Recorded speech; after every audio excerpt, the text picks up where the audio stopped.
গ্রামে 10 বছর ধরে চুরি হতেছে, চোর ধরে আর পাইতেছি না। আইস হাতে নাতে ধরা পড়ছে, তাতে তোমরা কি কওকে মাতবর সাহেবের বাড়িতে নিয়ে যাবো? চলো আজকে মাদার সাহেবের বাড়িতে নিয়ে যাবো। তোমরা কি কও সবাই? চলো চল আইস মাতবর সাহেবের বাড়িতে চল। কাকা মাফ করে দাও না, কাকা। কোনো মাপ নাই, কোনো মাপ নাই, কোনো মাপ নাই আজকে, কোনো মাপ নাই। তুই 10 বছর তো চল, 10 বছর চল আজকে, চল তো কাম আছে আইস আজকে। আইস মাতবর সাহেবের বাড়িতে শামসুল আর তোমার শামসুল করে দিবো। চল। মাতবর সাহেব, ও মাতবর সাহেব, ঘরে আছেন না? ডাকাডাকি করে কে? মাতবার সাহেব ঘুমাচ্ছে, একটু ধীরে কথা কও। আমরা এই গ্রামবাসী, চোর ধরা পড়ছে, মাতবর সাহেবের ডাক দাও, বিচার হবে আইস। আচ্ছা দাঁড়ান, ডাকে নিয়ে আসি। মাতবর সাহেব, ও মাতবার সাহেব, গ্রামবাসীরা এসে দরজাটা খোলেন।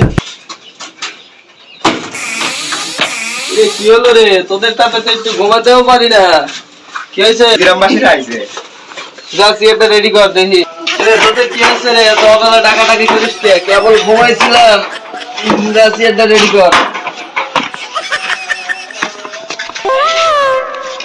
কে চুরি করছে?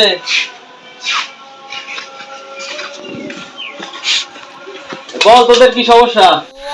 মাতবর সাহেব, আমার ঘরের বদনা ও কাল চুরি করে নিয়ে এসেছে, ওকে কি শাস্তি দেওয়া যদি আপনি দেন, আপনার কাছে বিচার চাই। আমাদের গ্রামে দীর্ঘ 10 বছর যাবত ও অনেক দিন ধরে চুরি করে, ওর তো কয়বার সালিশ করেছি, ওর তো আবার লজ্জা হয় না। আবার একবার সালিশ করে দিলে ভালো হয়। এবার একটা বড় করে সালিশ দেন। তোরে তো অনেক দিন ধরে সতর্ক করা হচ্ছে, তুই তাও চুরি করিস। ওর একটা হাতের রক করে দিলে ভালো হয়। ওকে কি শাস্তি দিলে ভালো হয় তোমরাই বলো। ওটা জমা দেওয়া লাগবে, জমা। না না না, এই শীতের ভিতর 50টা ডুব দিতে হবে। ঠিক, তাই করা হলো, ওকে 50টা ডুব দিতে পারলে ওকে ছেড়ে দেওয়া হবে। আর না পারলে কি করা হবে? দিতেই হবে, ওর বাঁচলে ওর দিতে হবে, মরলে ওর ডুব দিতে হবে।